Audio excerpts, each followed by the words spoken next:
ఇప్పుడున్న marriages system పైన మీ అభిప్రాయం ఏంటి? అంటేనమ్మా ఒక వ్యవస్థ ఏదైనా మార్పు వచ్చినప్పుడు కొంత టైం పడుతుంది. ఉదాహరణకి కంప్యూటర్స్ వచ్చినప్పుడు బ్యాంక్ వాళ్ళు మొత్తం స్ట్రైక్ చేశారు, మాకొద్దు కంప్యూటరైజేషన్. ఈ రోజు అందరికంటే ఉపయోగపడేది బ్యాంక్ వాడికి, అంటే ఎంప్లాయీస్కి, దానిలో ఉన్న సిస్టమ్స్ అని. అలా మనం ఇప్పుడు కొత్తగా ఏమొచ్చింది వివాహ వ్యవస్థలో అంటే, ఇదివరకు మా అమ్మ అంటే మా నాన్నగారు ఏం చెప్తే అది వినేది, ఆవిడ ఆప్షన్ లేదు. ఎందుకంటే ఆవిడకి ఆర్థికంగా ఎంపవర్మెంట్ లేదు. తర్వాత పెద్దవాళ్ళు చెప్పేవాళ్ళు, భార్య కంటే భర్త ఒక 5-6 ఏళ్ళు పెద్దవాడు ఉండేవాడు. ఓ ఈయన మీ తండ్రి లాంటి వాడు అనే భావన భార్యలో ఉండేది, పెద్దవాడు అనే గౌరవం ఉండేది. అమ్మో నా జీవితం ఏమవుతుందో, పిల్లలు ఏమవుతారో, పుట్టింట్లో ఇంత ఖర్చు పెట్టి నాకు పెళ్లి చేశారు, తిరిగి పుట్టింట్లోకి వెళ్ళలేను అని ఒక భావంతో ఉండే ఒక స్త్రీమూర్తి ఉండేది. మా ఆవిడ తరం వచ్చేటప్పటికి ఇద్దరు ఈక్వల్ అని వచ్చింది. ఇప్పుడు ఏమైపోయిందంటే ఇద్దరు చదువుకున్నవాడు, ఇద్దరు ఎవరి స్పేసెస్ వాళ్ళు లైక్ చేస్తున్నారు, ఎవరి స్పేసెస్ వాళ్ళు లైక్ చేస్తున్నారు. నువ్వు అమెరికా నుంచి ఇంటర్నెట్ డౌన్లోడ్ చేసుకుంటున్నావు, అమెరికా నుంచి ఆధునికత వెస్టర్న్ కంట్రీస్ నుంచి తీసుకుంటున్నప్పుడు, వాళ్ళ లైఫ్ స్టైల్ తీసుకున్నప్పుడు, పిజ్జాలు తీసుకున్నప్పుడు, బర్గర్లు తీసుకున్నప్పుడు, ట్రౌజర్స్ తీసుకున్నప్పుడు, ఆ ఎలక్ట్రానిక్ గ్యాడ్జెట్స్ తీసుకున్నప్పుడు కొన్ని వాళ్ళ భావాలు మన మీదకి వస్తాయి. అందులో మంచి చెప్తాను నేను. ఫస్ట్ మంచి ఏంటంటే ఆడపిల్లైనా మగపిల్లడైనా ఇద్దరు ఈక్వల్. నెంబర్ 2 ఇద్దరు చదువుకున్న వాళ్ళే. నెంబర్ 3 ఇద్దరికి ఎవరు స్పేసెస్లో వాళ్ళు బతకాలనుకుంటారు. నెంబర్ 4 ఇద్దరికి ఆర్థిక ఎంపవర్మెంట్ ఉంది. నెంబర్ 5 వాళ్ళ భావాల్లో వాళ్ళు ఉండనివ్వాలి, వీళ్ళ భావాల్లో వీళ్ళనివ్వాలి, ఇద్దరు నమ్ముతున్నారు కదమ్మా.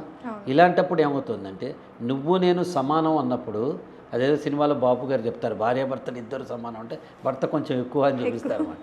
ఇలాంటివి ఇప్పుడు నడవట్లేదు. I need to go to a basic saying that మన ఇద్దరం co passengers of life, friends కింద ట్రీట్ చేయాలి, లైఫ్ మేట్స్ కింద, నాట్ క్లాస్మేట్స్, లైఫ్ మేట్స్ కింద ట్రీట్ చేయాలి. అలా చేయకుండా ఏమైపోతుందంటే మనకేమో బాడీ మగపిల్లాడికి పెళ్ళయ్యేంత వరకు నీకేం కర్మ, నువ్వు మగాడివి, నువ్వు మగాడివి, నువ్వు మగాడివి అని తల్లిదండ్రులు నేర్పించి గాలి కొట్టి కొట్టి ఉంచుతున్నారు. నువ్వేదో పెద్ద ఎక్స్ట్రాడినరీ ఆకాశం నుంచి ఊడిపడ్డ అతీతమైన శక్తి అయినట్టు, ఒక బాయ్ అంటే వాడు 6 అడుగులు అందగాడైనట్టు, హీరో వర్షిప్ మామూలే కదా. ఎవరికైనా ప్రపంచంలో సగం మంది అబ్బాయిలు ఉన్నారు, సగం మంది అమ్మాయిలు ఉన్నారు కదా. ఇది మన వ్యవస్థలో గాలి కొట్టుతాను. అమ్మాయికి చిన్నప్పటి నుంచి చెప్పకపోయినా పెళ్ళి అయినప్పటి నుంచి చిన్నపాటి డిఫరెన్స్ వచ్చినా సర్దుకుపోమ్మా అని చెప్పే తల్లిదండ్రులు లేరు. సర్దుకునే తత్వం అమ్మాయిలో లేదు. నీకేం కర్మ, నువ్వెందుకు ఉండాలి, నువ్వెందుకు చేయాలి, పెళ్ళైనప్పటి నుంచి అక్కడ మొదలవుతుంది. నేనేం చెప్తానంటే భార్యాభర్తలు ఇద్దరిని కొంతకాలం గదిలో వేసి తాళం పెట్టి వదిలేయాలి. అంటే నా ఉద్దేశం వాళ్ళ జీవితం వాళ్ళని బతకనివ్వాలి. వాళ్ళ జీవితం వాళ్ళని బతకనిస్తే ఏమవుతుందంటే మంచి చెడు వాళ్ళే తెలుసుకుంటారు, కొట్టుకుంటారు, తిట్టుకుంటారు, ప్రేమించుకుంటారు, బుజ్జగించుకుంటారు, అన్నాలు పెట్టుకుంటారు, కోపం వస్తే అలుగుతారు, పడుకుంటారు, మొన్నటి పొద్దునకి బ్యాలెన్స్ షీట్ టాలీ చేసుకుని మళ్ళీ మొదలవుతారు. ఎక్కడైతే ఈ interference of the third party వస్తుందో అక్కడ వివాహ వ్యవస్థ ఇంకా విచ్ఛిన్నం అయిపోతుంది.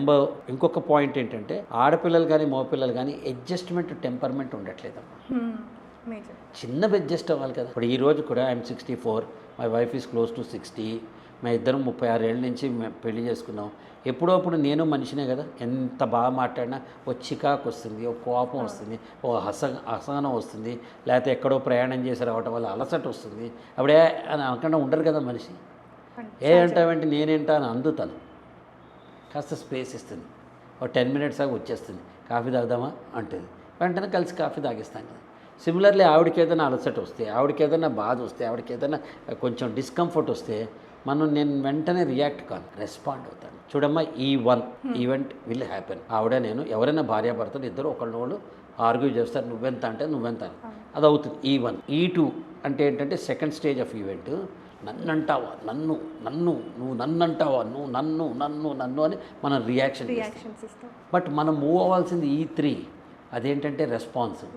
ఎందుకంది మాటలు చూడాలా, మాటల వెనకాల ఉన్న అంతరార్థం చూడాలా. ఆ అమ్మాయి అలా అందంటే, లేదా ఈ అబ్బాయి ఇలా అన్నాడంటే there must be some root cause కదా.